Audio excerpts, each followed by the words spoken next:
Hello, I'm Russell at Tile Doctor. Today I'm going to demonstrate polishing of stone using a handheld machine, a polishing machine. I generally get mine off eBay, to be honest with you. You can't usually get these in the shops, you've got to go direct. eBay, you put in car polisher, 6 inch, that's the diameter. These are 6 inch pads that we sell. We don't sell these, but we do sell the pads. So, what I'm going to talk about today is polishing. Now, we do a bigger machine for the floor, but for the, say, the wall tiles, worktops, you really need something like this. I'm going to demonstrate on here. This is called terrazzo, nice piece of terrazzo tile.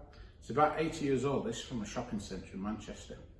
I managed to get it quite cheap, but it takes some working on. So you can see it's quite dull, it's quite flat, it's not dirty as such, but it's lost its sheen, it's lost its shine. So what I'm going to do is I'm going to polish up the pads and demonstrate that. I'm just going to do half so you can see the difference, or just over 6 inches, a 12-inch tile, so it should be about half, and you'll be able to see the difference. So I'm going to start with a little bit of water, no chemical. These are diamond pads. This is a 400 red grit, this one. I usually wear an apron, but hopefully I won't get too covered in muck. And I put my hands over the machine like so, not this way, but like that. So I've got pressure where I need it basically, but don't get it down there. It wants to be up here basically.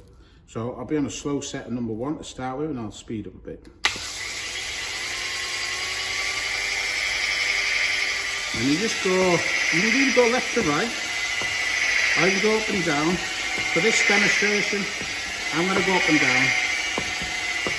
You need to put a bit of pressure in the number 1 pad, because this will remove excess dirt, grime, sealer, old polish, and get it ready for the next polishing pad. You can already see it's making a difference.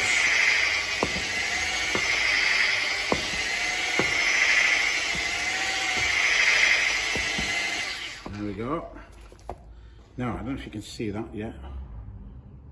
I know that comes up on camera too well. So what I'm going to do, I'm going to switch this 400 grit, the red one, to the blue. That's the 800 grit. So we're switching up a bit. Put that on there, a bit of water. It's just water, no chemicals at this stage. I probably won't use chemicals at all, but if it was tiled on the floor, I might use a bit for the grout. But for the tile, all you need is water.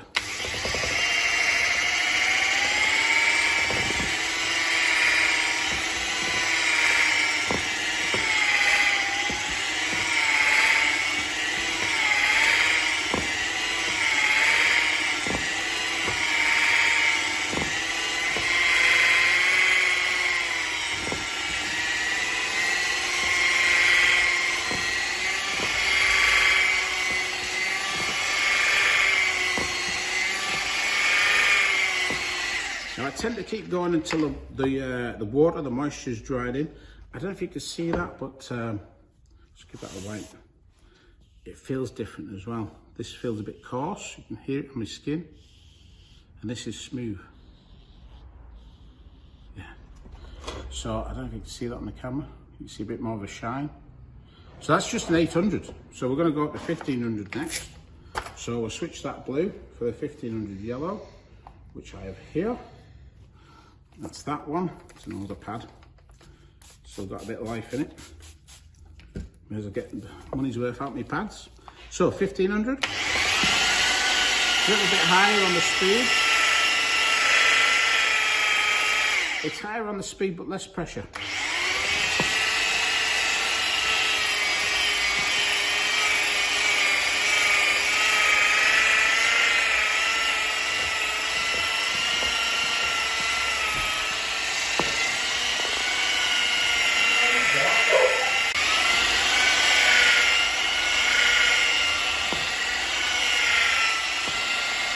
Okay, so that's the 1500.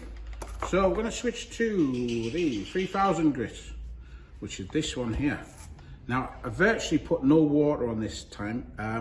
If I'm doing a lot of this will need time to dry, but because we're just doing 1 tile, it's dried quite quick with the machine. So that's dry ready. So this one we tend to do dry. Sometimes I use a teeny bit of water, so a teeny bit of water, there you go. I do mean a small amount of water, just a little bit to just aid friction.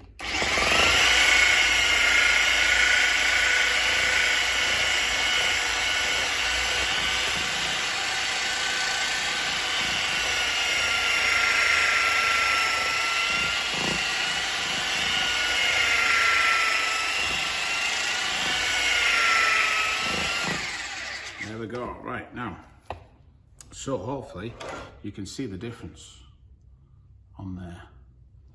So that's how we tend to do it. So if this is a wall tile, this on the bath, say, side of the wall, a shower, this is how we would do it, see? It's the only way you can do it. So this would be the same if it was limestone on a wall or a worktop. Travertine, same system. I have a marble here somewhere, I must have put it down. But there's a marble as well. Marble, limestone, travertine, terrazzo, on a wall or a worktop. This is the system that we use.